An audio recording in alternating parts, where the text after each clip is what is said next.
ಗುಂಡಿ ಮುಕ್ತ ಬೆಂಗಳೂರಿಗಾಗಿ DCM DK Shivakumar ಖಡಕ್ ಸೂಚನೆಯನ್ನ ಕೊಟ್ಟಿದ್ದಾರೆ.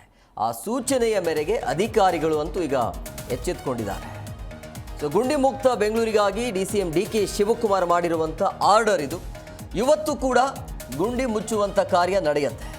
ಅಮಾನತು ಭಯದಲ್ಲಿ ಸ್ವತಃ ಈಗ ಐಎಎಸ್ ಅಧಿಕಾರಿಗಳೇ ಫೀಲ್ಡಿಗೆ ಎಂಟ್ರಿ ಕೊಟ್ಟಿದ್ದಾರೆ.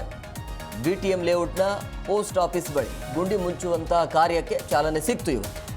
ರಾಜಧಾನಿ ಬೆಂಗಳೂರಿನಲ್ಲಿ ಗುಂಡಿ ಮುಕ್ತಕ್ಕೆ ಡಿಸಿಎಂ ಡಿಕೆ ಶಿವಕುಮಾರ್ ಎಚ್ಚರಿಕೆ ಕೊಟ್ಟಿರುವಂಥ ಹಿನ್ನೆಲೆಯಲ್ಲಿ ಇವತ್ತು ಕೂಡ ಗುಂಡಿ ಮುಚ್ಚುವಂಥ ಕಾರ್ಯ ಆಗ್ತಾ ಇದೆ. ಈ ಹಿಂದೆಯೂ ಕೂಡ ಹೇಳಿದರು 15 ದಿನದ ಒಳಗೆ ಬೆಂಗಳೂರಿನಲ್ಲಿ ಯಾವುದೇ ಕಾರಣಕ್ಕೂ ಗುಂಡಿ ಇರಬಾರ್ದು ಅಂತೇಳಿ. ಒಂದು ವೇಳೆ ನನಗೆ ಯಾರಾದರೂ ಕಂಪ್ಲೇಂಟ್ ದೂರನ್ನು ಕೊಟ್ಟಿದೆ ಆದಲ್ಲಿ ಯಾರು ಸಸ್ಪೆಂಡ್ ಆಗ್ತಾರೋ ನನಗೆ ಗೊತ್ತಿಲ್ಲ, ಮುಲಾಜಿಲ್ಲದೆ ಸಸ್ಪೆಂಡ್ ಮಾಡ್ತೀನಿ ಅಂತ ಖಡಕ್ ಸೂಚನೆಯನ್ನು ಕೊಟ್ಟಿದ್ರು.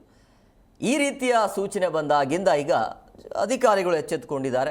ಈಗ ಐಎಎಸ್ ಅಧಿಕಾರಿಗಳೇ ಫೀಲ್ಡಿಗೆ ಇಳಿದಿದ್ದಾರೆ. ಈ ಕೆಲಸ ಆಗಬೇಕು. ಯಾಕಂದರೆ ಮಳೆ ಬಂದರೆ ಬೆಂಗಳೂರಿನಲ್ಲಿ ಯಾವ ರೀತಿಯಾಗಿ ಸಮಸ್ಯೆ ಆಗತ್ತೆ ಅಂಥೇಳಿ ಗೊತ್ತಿರುವಂಥ ವಿಚಾರ. ಸೊ ಆ ಗುಂಡಿ ಮುಚ್ಚುವಂಥ ಕೆಲಸ ಅಧಿಕಾರಿಗಳಿಂದ ಆಗ್ತಾ ಇದೆ. ಆದಷ್ಟು ಬೇಗ ಆಗಬೇಕು. ಸೊ ನಾವಂತೂ ಫಾಲೋ ಮಾಡ್ತೀವಿ.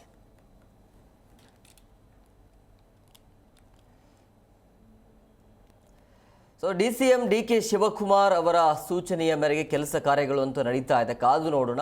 15 ದಿನಗಳ ಕಾಲ ಸಮಯಾವಕಾಶ ಇದೆ. ಆ 15 ದಿನದ ಒಳಗೆ ಬೆಂಗಳೂರಿನಲ್ಲಿರುವಂಥ ಎಲ್ಲ ಗುಂಡಿಗಳನ್ನು ಮುಚ್ಚುವಂಥ ಕೆಲಸ ಆಗತ್ತಾ ಅಥವಾ ಈ ರೀತಿಯಾಗಿ ಟ್ಯಾಪೆ ಹಚ್ಚುವಂಥ ಕೆಲಸ ಆಗತ್ತಾ ಅಂತ ಕಾದು ನೋಡಬೇಕು. ಯಾಕಂದರೆ ಮಳೆ ಸಮಯ ಇದು. ಈ ತಿಂಗಳ ಪೂರ್ತಿ ಮಳೆ ಇದೆ. ಸೊ ಹಂಗಾಗಿ ಮಳೆ ಬಂದರೆ ಬೆಂಗಳೂರಿನ ಜನರಿಗೆ ಯಾವ ರೀತಿಯಾಗಿ ಸಮಸ್ಯೆ ಇರುತ್ತೆ, ಬಹಳ ಮುಖ್ಯವಾಗಿ ವಾಹನ ಸವಾರರು ಯಾವ ರೀತಿಯಾಗಿ ಮಳೆಯಿಂದಾಗಿ ಪರದಾಡ್ತಾರೆ ಅನ್ನುವಂಥ ಗೊತ್ತಿರುವಂಥ ವಿಚಾರ. ಹಾಗಾಗಿ ಅಧಿಕಾರಿಗಳು ಎಚ್ಚೆತ್ತುಕೊಂಡಿದ್ದಾರೆ ಅನ್ನೋ ಥರನೇ ಕಾಣ್ತಾ ಇದೆ. ಸೊ ನಿನ್ನೆ ಶಿವಾಜಿನಗರದಲ್ಲೂ ಕೂಡ ಐಎಎಸ್ ಅಧಿಕಾರಿ ಖುದ್ದು ಕೆಲಸಕ್ಕೆ ಹಾಜರಾಗಿದ್ದರು. ಇವತ್ತು ಕೂಡ ಆ ಕೆಲಸ ಕಾರ್ಯ ಮುಂದುವರಿತಾ ಇದೆ. ಜಿ ಕನ್ನಡ ನ್ಯೂಸ್ ಈಗ ನಿಮ್ಮ ಮನೆಯಲ್ಲೇ ನೋಡಿ. ಎಲ್ಲ ಕೇಬಲ್ಗಳಲ್ಲಿ ಈಗ ಲಭ್ಯ.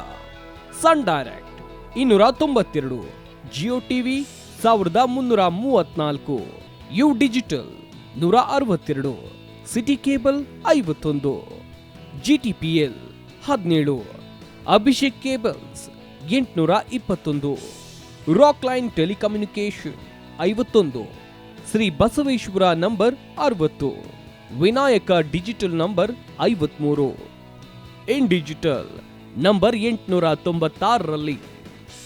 ನಿಮ್ಮಿಸ್ತದ ಜಿ ಕನ್ನಡ ನ್ಯೂಸ್ ನೋಡಿ ಆನಂದಿಸಿ.